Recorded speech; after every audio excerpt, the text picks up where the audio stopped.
Assalamualaikum warahmatullahi wabarakatuh, sahabat kalian yang berbahagia. Pada kesempatan ini kita akan jalan-jalan ke Senegal, tepatnya dengan keberadaan seorang pemain bola yang begitu dikenal oleh jagat raya sekarang ini, yaitu Sadio Mane. Sahabat kalian yang berbahagia, melihat Sadio Mane kita seperti menyaksikan mentari yang terbit dengan sinar kehangatan, cahaya keemasan, dan menjadikan seluruh aktivitas kehidupan di dunia termasuk tumbuh-tumbuhan itu menjadi bergairah. Terjadi proses-proses kimiawi yang kemudian menghadirkan senyawa-senyawa penting untuk kemudian pertumbuhan dari berbagai macam jenis kehidupan di alam ini menjadi berjalan dengan sangat baik. Kenapa? Karena seorang Sadio Mane ini adalah sosok manusia yang hidup berasal dari sebuah benua Afrika, tepatnya di Senegal, dan dalam kondisi yang dunia tidak pernah mengenal dia pada waktu sebelum dia menjadi seorang pemain hebat.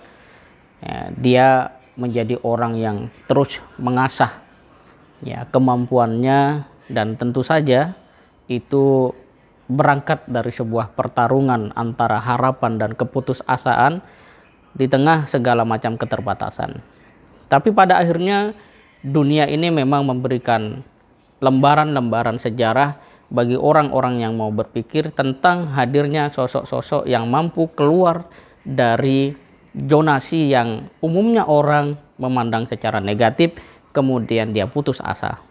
Mane adalah orang yang mampu keluar dari lingkungan yang kerdil, negatif, dan pada akhirnya menjadi seorang penentu kemenangan sebuah negara dalam ajang sepak bola di tingkat Afrika, yang itu tentu saja menjadikan seorang Mane memiliki reputasi yang begitu baik. Tetapi memang umumnya orang Indonesia itu sukanya melihat pada hasil, proses tidak begitu menjadi perhatian.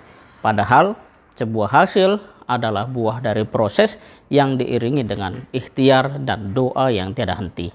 Nah, sahabat kalian yang berbahagia, kemudian lebih dari sekedar apa yang menjadi prestasi Mane yang itu menjadi idola banyak pecinta bola khususnya di Indonesia yang ingin pemain-pemain timnas ini tampil di kancah global. Ini sisi yang juga sangat penting untuk menjadi perhatian, bahkan bukan sekedar oleh mania bola mania, tetapi juga mungkin pemerintah, DPR, dan siapapun yang bernama orang yang menduduki jabatan publik untuk belajar dari Sadio Mane. Kita ambil angka-angka yang mudah untuk kemudian kita bagi, kita ingat untuk kemudian kita mudah mengkalkulasikannya. Yang pertama, Sadio Mane adalah seorang pemain dengan gaji kalau di total kira-kira 100 miliar dalam satu tahun.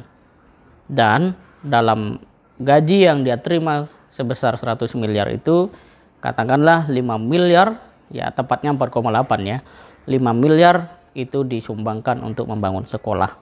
Artinya 5% dari gaji yang dia miliki dia gunakan untuk kemaslahatan anak-anak muda, anak-anak bangsa di Senegal.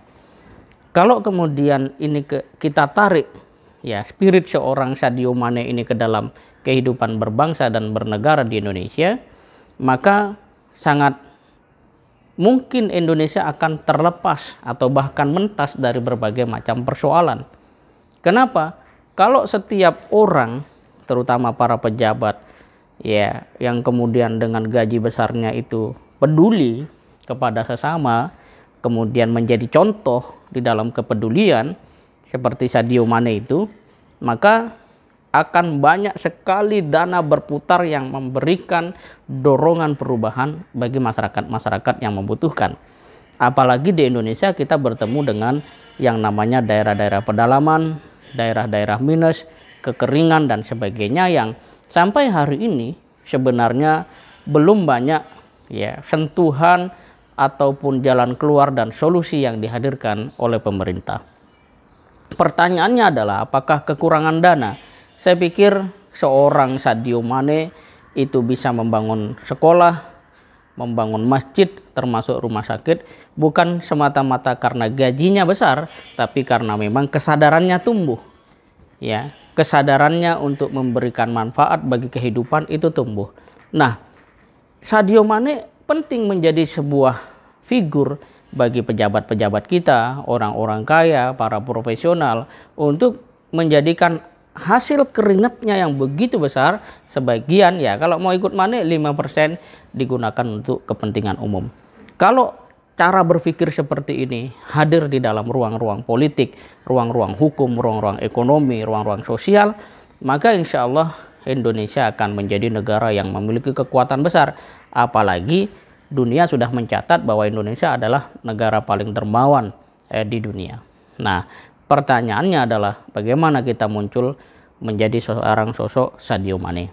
Dan bagi yang memang Allah memberikan rezeki tidak pada sektor finansial, ya, tetapi justru kepada misalnya skill, keilmuan, atau jaringan dan keterampilan, maka semua itu juga bisa menjadi sarana untuk kita menjadi orang yang bermanfaat, bersedekah bagi sesamanya. Nah, poin yang paling penting dari eksistensi seorang Sadio Mane adalah mari kuatkan hidup kita dengan mimpi-mimpi yang besar.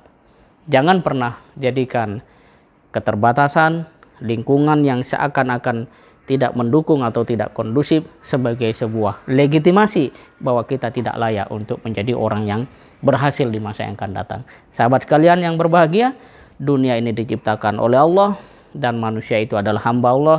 Maka siapa yang betul-betul yakin akan janji-janji Allah, kemudian dia berusaha, bersikeras, bersungguh-sungguh, ya, bekerja secara keras, cerdas dan ikhlas, insya Allah dia akan bertemu dengan kesuksesan.